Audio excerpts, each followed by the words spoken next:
Mes amis, les amis, dans cette vidéo, je vais vous expliquer qui va gagner les CrossFit Games 2023, selon moi. Je vais vous donner mon analyse.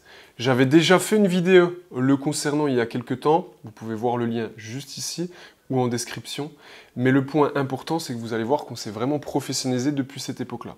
Roulement de tambour, pour moi, celui qui va gagner les CrossFit Games n'est autre que Roman Khrennikov. J'ai essayé de vous la faire à russe, c'est le passage où tu dis soit c'est ringard, soit c'est stylé, tu vois.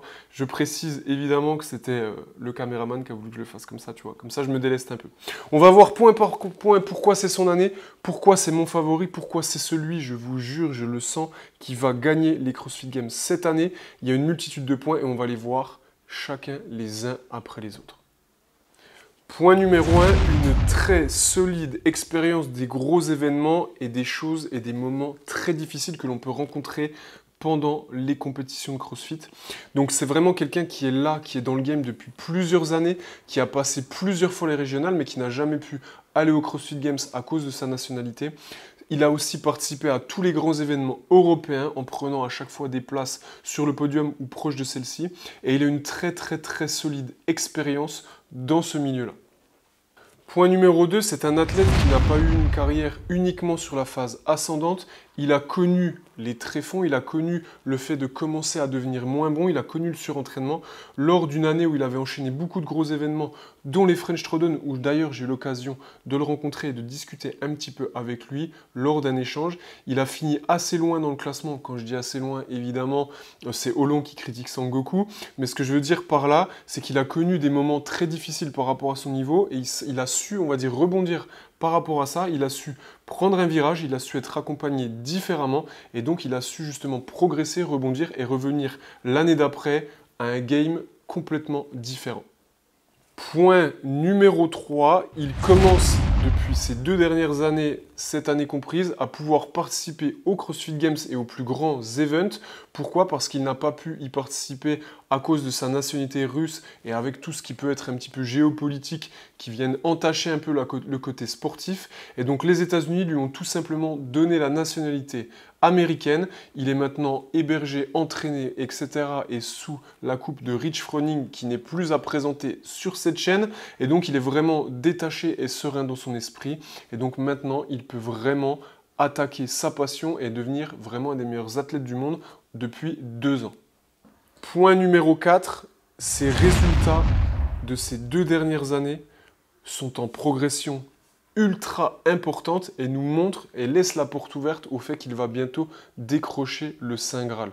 On parle quand même d'une 3e place au CrossFit Games et surtout à absolument rien de pouvoir avoir peut-être la 1re place ou en tout cas la 2e. Ça s'est joué à un détail comme par exemple le dumbbell squat snatch no rep pendant les CrossFit Games. On essaiera, si on retrouve, de vous mettre un petit extrait. But look at the race between Medeiros on the right and Khrennikov on the left. You know, Khrennikov has a decent overhead position, a little bit more stable for Medeiros on the right, but rep 1, Medeiros on the right got the second one, but Roman got a no rep on that one, and honestly, I didn't see it. Et cette année, par exemple, les Wodapalooza, il prend la 2e place derrière Ricky Garrard, qui a un passif d'athlète ultra chargé. Pour moi, il devrait plus participer, mais ça, c'est mon avis à moi, même s'il a purgé sa peine. Donc, il finit 2e. Et juste après, le mec a enchaîné la compétition individuelle et la compétition en équipe, rien que ça. Et juste après, il finit à la 3e place en équipe, d'ailleurs avec Willy Georges, notre Français. Le point aussi très important, c'est qu'il a franchi une vraie étape dans son entraînement, puisque tous les events où il participe contre Patrick Vellner notamment et Brent Fikowski, il finit devant eux maintenant. Donc vraiment, ça laisse présager du bon pour la suite. Point numéro 5, il est suivi par Rich Froning, un des meilleurs athlètes au monde. Moi, je vais vous donner mon analyse sur ce point. Ça peut être soit game changer pour lui, soit justement quelque chose qui va lui permettre de ne pas passer ce niveau palier. Rich Froning a pour moi toujours eu plein de très bons athlètes, mais il n'a encore pas su toucher l'athlète ou accompagner les athlètes en leur donnant les cartes pour gagner les CrossFit Games. Là où Matthew Fraser ou d'autres, on va dire, coachs confirmés ont réussi à le faire. Néanmoins, il a plein d'athlètes très très forts et il est dans un cadre, dans un terreau très fertile pour s'entraîner au quotidien. Donc maintenant qu'il est vraiment suivi par ce monstre du CrossFit, peut-être que ça va être un des points qui va lui permettre de franchir la petite marche qui lui manque. Point numéro 6, c'est un athlète ultra atypique qui sort des standards conventionnels. Il faut savoir que c'est un athlète, et c'est l'athlète, je crois, lors des CrossFit Games le plus lourd. Il fait plus de 100 kg pour 1m81 ou 82, donc c'est un gabarit assez important par rapport à l'activité du CrossFit. Et il a surtout un gabarit et un physique atypique qu'il a su transformer en force.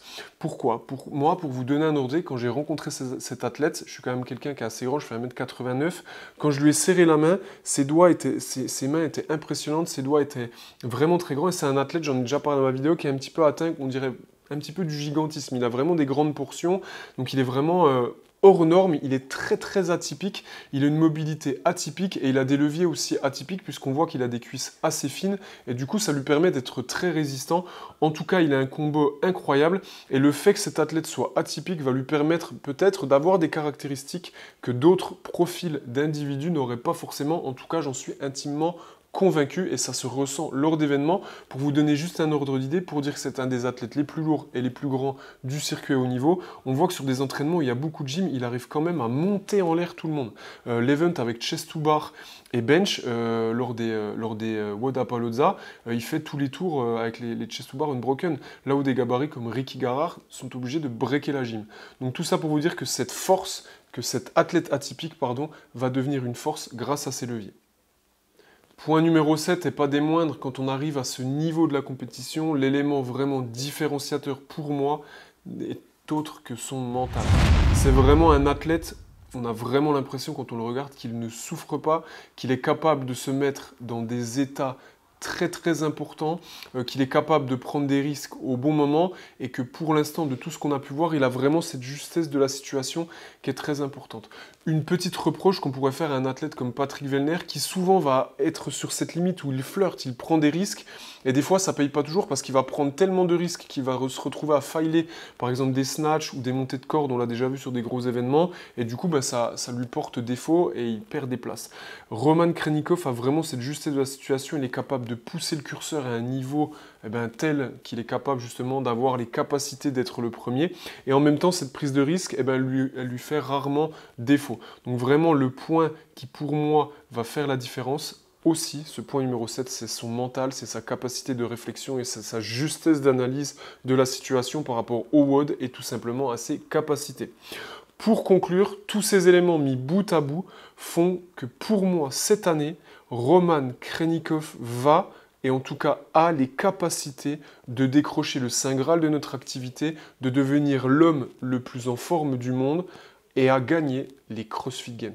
J'espère que cette analyse t'a plu, rejoins la chaîne, keep the pitch et viens kiffer avec nous.